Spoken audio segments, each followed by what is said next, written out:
कि राज्य में नदियां, राज्य में नदियों के संदर्भ में 3 फैक्ट लिख रहे हैं हम। कौन कौन सा देखो। एक तो नदी का नाम लिखेंगे यहां से, तो नदी का नाम, ठीक है।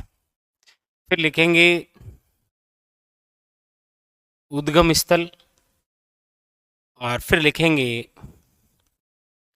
राज्य में प्रवेश, ठीक है। महत्वपूर्ण जो है वो सबसे पहले देख लेते हैं। जैसे देखो, सबसे महत्वपूर्ण तो आपके चंबल, चंबल नदी का उद्गम तो बताने की आवश्यकता ही नहीं है आपके। जाना पाव पहाड़ी, महू, एमपी। अच्छा, राज्य में प्रवेश चौरासीगढ़, जिला कौन सा, तो याद रखिएगा चित्तौड़गढ़, ठीक है, याद रखिएगा। नंबर 2 जो इंपॉर्टेंट, वो है आपके माही नदी। माही नदी विंध्याचल पहाड़ियां, विंध्याचल पहाड़ियों में अपमेरु पर्वत है, और धार जिला है एमपी। राज्य में प्रवेश है खांदू गांव, बांसवाड़ा, खांदू गांव, बांसवाड़ा, ठीक है। तीसरी जो इंपॉर्टेंट है आपके, वह है घग्गर नदी। घग्गर नदी जिसका उद्गम है शिवालिक पहाड़ियां, कहां पर है, तो याद रखिएगा एचपी, मतलब हिमाचल प्रदेश। राज्य में प्रवेश तो टीबी क्षेत्र है हनुमानगढ़। नंबर 4 है आपके पार्वती नदी। पार्वती नदी सीहोर या शहर क्षेत्र एमपी। राज्य में प्रवेश कटियार 12। नंबर 5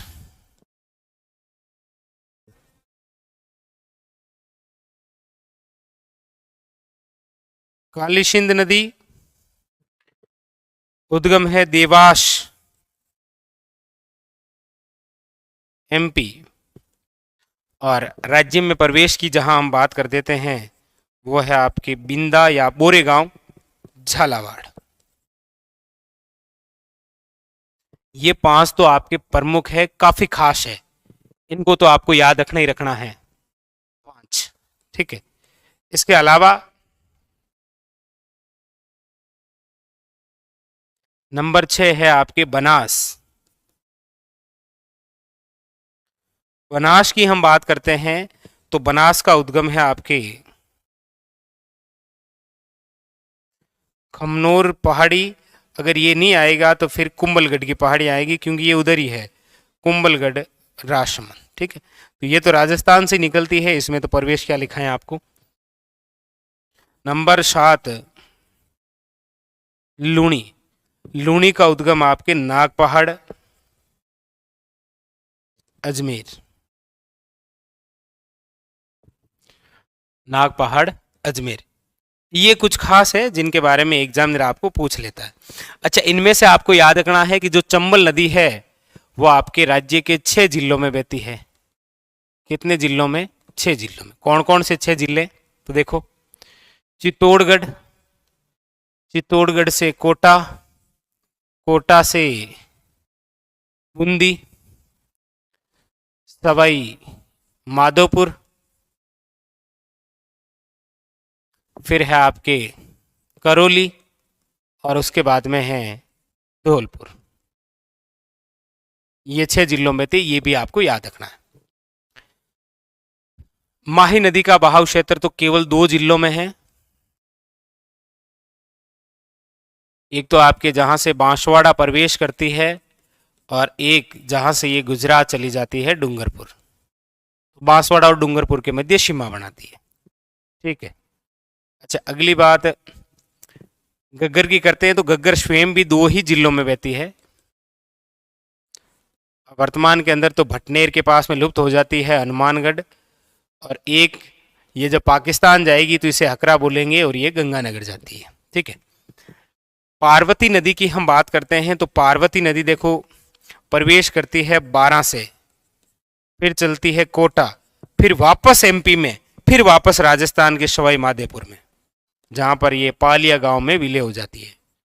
ये एक और अच्छा क्वेश्चन बनेगा यहाँ से। अच्छा, काली सिंध की बात करते हैं तो ये तो आपके झालावाड़ से प्रवेश है और कोटा के अंदर नानेरा जो गांव है वहां पर चंबल में विलय। बनास की बात करते हैं तो बनास स्वयं 6 जिलों में बहती है। बनास स्वयं कितने जिलों में बहती है? 6 जिलों में, याद रखिएगा। ठीक है। बनास स्वयं 6 जिलों में। 6 जिले कौन कौन से हैं? तो देखो, निकलती है आपके राजसमंद से। ठीक है। राजसमंद से ये चलती है आपके भीलवाड़ा। अच्छा, पहले चित्तौड़ आ जाएगा, ठीक, थोड़ा सा याद रख लेना आप। ठीक है, चित्तौड़, फिर चली जाएगी ये अजमेर, फिर आपके टोंक, और फिर सवाई माधोपुर। ठीक है। ये राजसमंद, फिर चित्तौड़ आएगा, फिर भीलवाड़ा, अजमेर, टोंक और सवाई माधोपुर। फिर लूनी बहती है आपके 6 जिलों में। 6 जिलों में अजमेर, नागौर, पाली,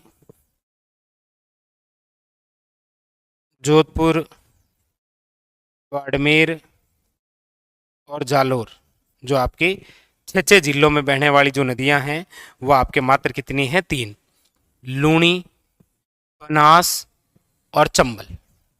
अच्छा, चंबल जो नाम है इसका अन्य नाम याद रखिएगा, ये आपके राजस्थान की कामधेनु है। इंपॉर्टेंट नाम जो आपको पूछा जाएगा, राजस्थान की क्या कहलाती है? ये कामधेनु।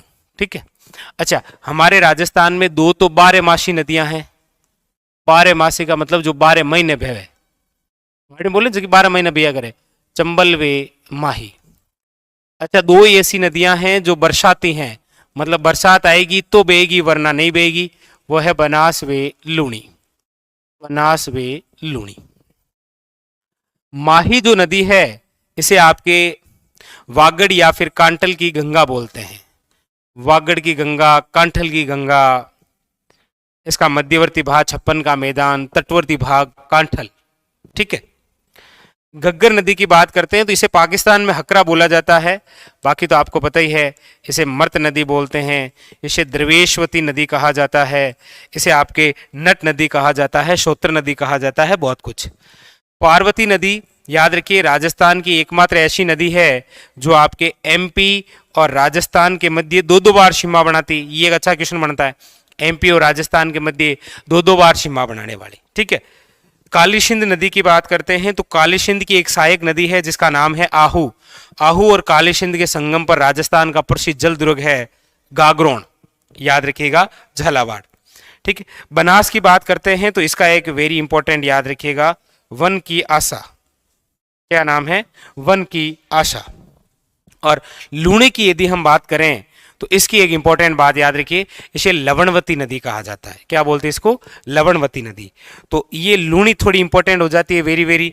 तो ये सारी जो है आपके चंबल, माही, घग्गर, पार्वती, काली सिंध, बनास और लूणी। अच्छा, यहां से भी इंपॉर्टेंट फैक्ट है, ये नदियां हो गई। अब ये इनके उद्गम स्थल हो गए सारे के सारे, यानी कि कौन कौन से स्थान से निकलती है। अच्छा, उसके बाद में ये आपके राज्य में प्रवेश। अच्छा, राज्य के प्रवेश के बात करते हैं तो वेरी वेरी इंपॉर्टेंट 5 है, चंबल, माही, घग्गर, पार्वती और काली सिंध। ठीक है। बाकी ये 2 बड़ी खास हैं तो इनका ध्यान रखिए। तो ये हो गया आपके नदियों से संबंधित एक कैप्सूल। ठीक है। आप खुद एक बार ऐसे लिखिए, देखिए आपने जो भी पढ़ रखा है जैसे भी जहां से भी पढ़ा है बिल्कुल अच्छे से पढ़ा है, सब अच्छा पढ़ाते हैं, कोई दिक्कत नहीं है। लेकिन आपको जो खुद मेहनत करनी होती है ना, वो ये होती है, आप सभी को पहले अलग अलग पढ़ लीजिए सब कुछ, और फिर उनको एक ही नोट्स में कैसे लिखते हैं, तब आपकी तैयारी शानदार होती है। शॉर्ट नोट यदि आप बनाना नहीं सीखेंगे तो आपके एग्जाम में दिक्कत हो सकती है। ठीक है, सारा कुछ पढ़ लिया, ऐसे शॉर्ट बना लीजिए बस। और आजकल तो शॉर्ट के जमाना चल ही रहा है। चलिए ठीक है, क्लियर है ये? आशा करता हूं ये सब कुछ आपको क्लियर हो गया होगा। आया आनंद? चलिए ठीक है, ठीक है। हाँ, स्क्रीनशॉट लेना चाहे ले लीजिए।